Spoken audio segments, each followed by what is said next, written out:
Civic sense, साधारण समझ, कौन सी चीजें कहाँ करनी है और कौन सी चीजें कहाँ नहीं करनी है, इसके बारे में सभी को पता होता है, मगर सिविक सेंस से कोई भी काम नहीं करता है। कुदरती वातावरण को गंदा करना हो या फिर देश की प्रॉपर्टी को गंदा करना हो तो हम थोड़ा सा भी नहीं सोचते हैं और इन चीजों को गंदा करने में और इन चीजों को नुकसान करने में हमें मजा आता है। हाल ही में दोस्तों भारत में एक वीडियो वायरल हुआ था जिसमें आप देख सकते हैं कि लोग ट्रेन का इस्तेमाल किस तरह से कर रहे हैं और ट्रेन को किस तरह से नुकसान पहुंचा रहे हैं। कोई ट्रेन में सब्जियां काट रहा है तो कोई ट्रेन की सीटें तोड़ रहा है, उसका वीडियो बना रहा है और उसको वायरल कर रहा है। और यही लोग कल को बोलेंगे कि सरकार हमारे लिए क्या कर रही है। सभी सरकारों ने देश के लिए कुछ न कुछ किया ही है, मगर सरकार भी परेशान है ऐसे लोगों से जिनके पास जीरो सिविक सेंस, कुछ नहीं है।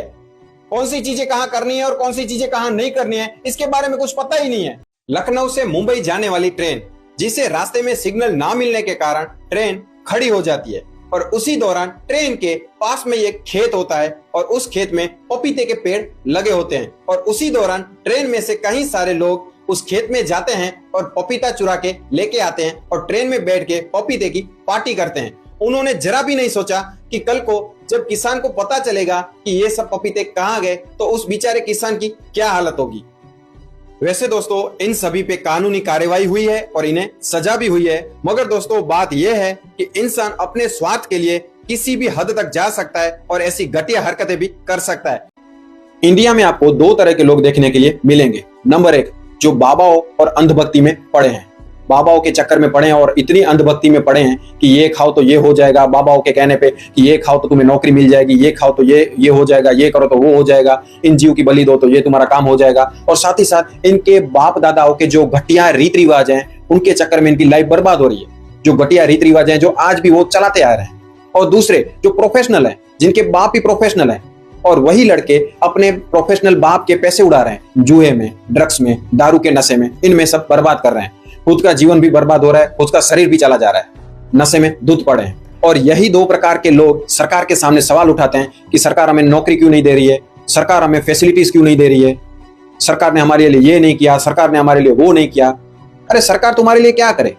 तुम पहले अपनी अंधभक्ति में से बाहर तो आओ, नशे में से बाहर तो आओ। तुम खुद के लिए कुछ नहीं कर पा रहे हो, देश के लिए क्या करोगे? खुद के लिए तो पहले कुछ करो, फिर तुम्हें देश के लिए या सरकार तुम्हारे लिए कुछ करेगी। इसलिए समझदार बनो, अंधभक्त नहीं। धर्म, संस्कृति और ज्ञान की बड़ी बड़ी बातें करने वाले और हाई एजुकेशन प्राप्त करने के बाद भी हमें यह पता नहीं है कि हमें थूकना कहाँ है, हमें टॉयलेट कहाँ करनी है, हमें कचरा कहाँ फेंकना है, ये सब हमें नहीं पता है तो इन बातों का कोई मतलब नहीं रहता है। और यही लोग बार बार कहेंगे कि हम चाइना और अमेरिका की बराबरी क्यों नहीं कर पा रहे हैं। हमने कुदरती वातावरण को गंदा किया, सरकारी दफ्तरों को गंदा किया, सड़कों को गंदा किया, मशीनरी को गंदा किया, टेक्नोलॉजी को गंदा किया, नदियों को गंदा किया, मन चाहे उधर कचरा फेंका, मन चाहे वहां पिचकारी फेंकी। ये सब करने के बाद हम बोल रहे हैं कि चाइना और अमेरिका की हम बराबरी कैसे करेंगे? सरकार अगर अच्छी से अच्छी टेक्नोलॉजी भारत में लाएगी ना तो भी हमारे लोग नहीं सुधरेंगे, क्योंकि मेंटेलिटी इतनी घटिया भरी पड़ी है, इतना कचरा भरा पड़ा है कि जो अच्छी चीज है उसको बिगाड़ने में हमें मजा आता है। इसलिए कभी भी ये मत सोचिए कि सरकार देश के लिए क्या कर रही है। सरकार जो कर रही है उससे पहले ये सोचिए कि हमने देश के लिए क्या किया है। कौन से धर्म की बात कर रहे हैं? ये यात्रा लग रही है आपको? दूसरे जीवों को कष्ट देना, उनको पीड़ा देना और उनकी मौत का कारण बनना, ये आपको यात्रा लग रही है?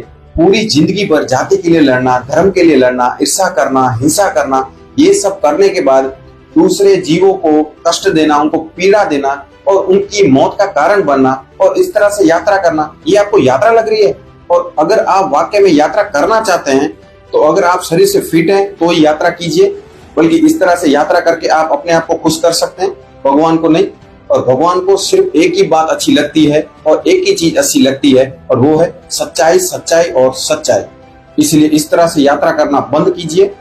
दोस्तों ये लड़का सोशल एक्सपेरिमेंट कर रहा है जिसमें इसके पास एक बॉक्स है जिसमें एप्पल भरे हुए हैं। अब वो रोड क्रॉस करने की कोशिश कर रहा है और उसी दौरान वो जानबूझ के इन एप्पलों को नीचे गिरा रहा है।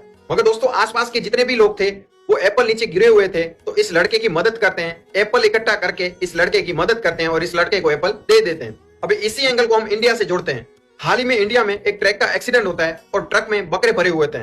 मगर दोस्तों सभी लोग उधर आते हैं, ना तो ट्रक वाले की ड्राइवर की पूछा करते हैं और ना ही ट्रक में कितना नुकसान हुआ है ये सोचते हैं। बस अपना स्वार्थ और बकरे जितने भी थे वो उठा के लेके गए। मतलब मेंटेलिटी कितनी घटिया है आप सोच सकते हैं।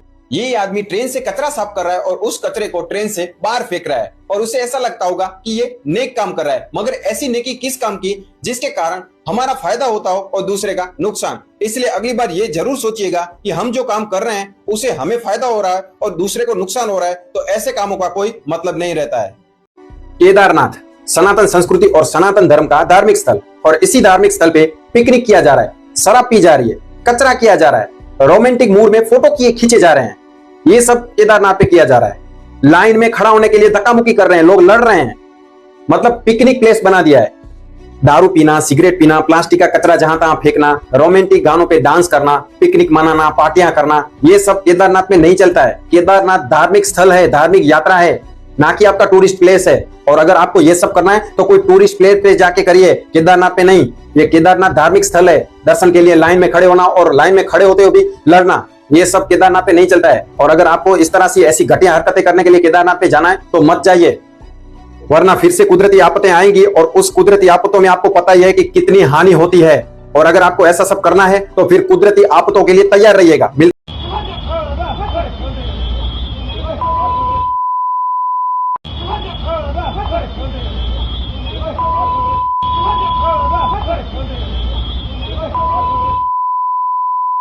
चौहत्तर साल के अंकल जी ने भाई साहब को सिर्फ इतना कहा कि भाई इस तरह से मत थूको, ये अच्छी बात नहीं है। और भाई साहब को इस बात की मिर्ची लग गई और अंकल जी के साथ वो बदतमीजी करने लगे, गालियां देने लगे और अंकल जी को मारा भी। और इसी दौरान अंकल जी का पैर फिसल जाता है और पैर क्रैक हो जाता है, यानी कि टूट जाता है। ये तो सोशल मीडिया पे वीडियो इतनी वायरल हुई, तब जाके हमें पता चला कि हमारे देश में ऐसे नीच और घटिया लोग भी हैं जो बड़ों का सम्मान नहीं करते हैं और बड़ों के सामने इस तरह से बदतमीजी करते हैं, उनको गालियां देते हैं। हालांकि इन भाई साहब के खिलाफ कानूनी कार्रवाई हो चुकी है, मगर बात यह है कि कानूनी कार्रवाई करने के बाद जो सजा मिलती है उस सजा का कोई मतलब नहीं रहता है, जबकि कानूनी ऐसे बनाओ कि लोग क्राइम करने से पहले 1000 बार सोचें। तो ये था हमारे भारतीय लोगों का सिविक सेंस।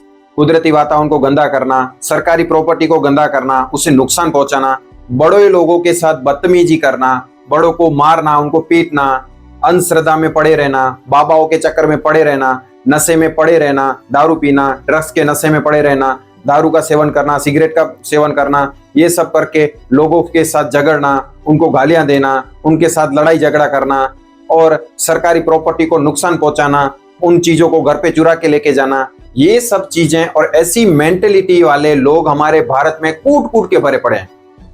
और यही लोग सरकार से सवाल उठाते हैं कि सरकार हमारे देश के लिए क्या कर रही है और हमारे लिए क्या कर रही है।